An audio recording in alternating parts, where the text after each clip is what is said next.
Let's see, Jan? Yeah.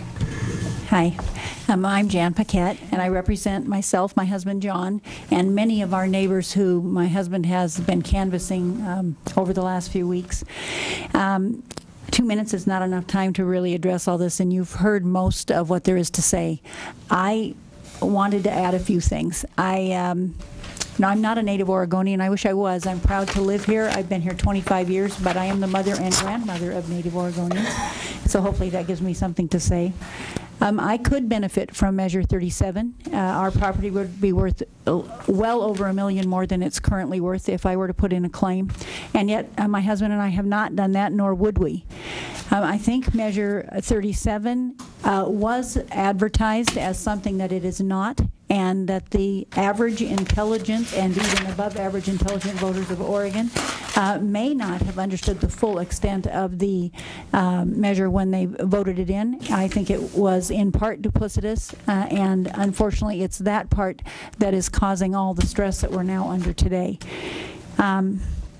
In addition, I think that our democracy is a wonderful thing, and that we've all talked about how much our vote means, but part of our democracy is the legislative body that I sit in front of now, and you and your job is extremely important and extremely difficult, and we need you to look at measures that the population vote in and say, how can we make this work for the good of everyone? How can we make it work into the future?